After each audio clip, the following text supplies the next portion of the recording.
the Miami Dolphins, a team on the rise. They had Super Bowl aspirations. Week 6, a matchup against the Jacksonville Jaguars. On paper, it looked like a sure win for the Dolphins. The crowd at Hard Rock Stadium was electric.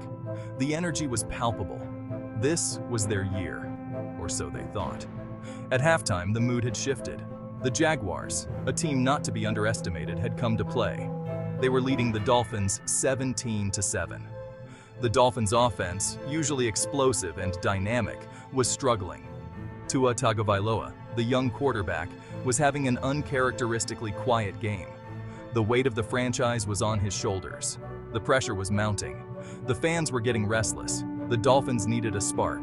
They needed their leader to step up. Little did they know, a storm was brewing in the locker room. A storm that would change the course of the game and perhaps the entire season. The air in the locker room was thick with tension.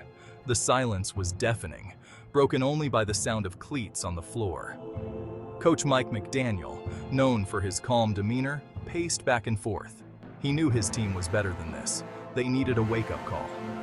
Enter Tua Tagovailoa. Gone was the quiet, reserved quarterback. In his place stood a leader, his voice booming through the locker room. He was not yelling, but his words were firm, filled with passion and a fire that ignited the room.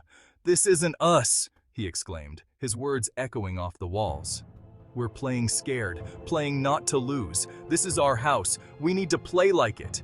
He looked each of his teammates in the eye, his gaze unwavering. "Believe in yourselves, believe in each other. We got this." Tagovailoa's words were like a bolt of lightning, electrifying the room. His teammates, veterans like Tyreek Hill, Jalen Waddle, and Teron Armstead, all felt the shift. This wasn't the Tua they were used to. This was a leader who refused to be denied.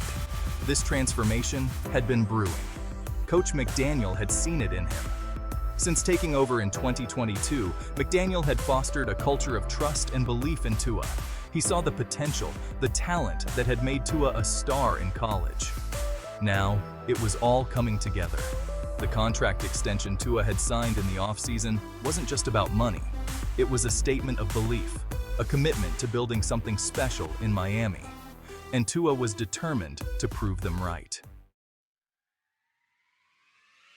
Section 4, The Comeback Kids. The second half began.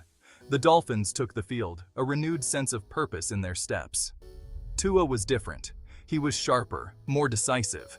He commanded the huddle with a newfound confidence. The offense came alive. Tyreek Hill, the cheetah unleashed, caught a pass from Tua and exploded down the sideline for an 80-yard touchdown. The crowd erupted. The momentum had shifted. The defense, energized by the offense's resurgence, played with a ferocity that had been missing in the first half. They shut down the Jaguars, forcing turnovers and giving Tua and the offense more opportunities. The Dolphins completed the comeback, winning the game in dramatic fashion. It was a statement win, a testament to their resilience and the power of belief. Section 5. The road ahead. The win against the Jaguars was just one game, but it revealed something special about this Dolphins team, something that went beyond talent and athleticism. It revealed a team that believed in itself, a team that rallied around its leader. Next up, the Buffalo Bills, their rivals. A team that had dominated the AFC East for years. A true test for this new and improved Dolphins squad. But Tua Tagovailoa was ready. He had embraced the pressure, the expectations. He was no longer the quiet kid from Hawaii. He was the leader of the Miami Dolphins, and he was ready to take on any challenge that stood in his way. The Dolphins were coming, and they were coming for it all.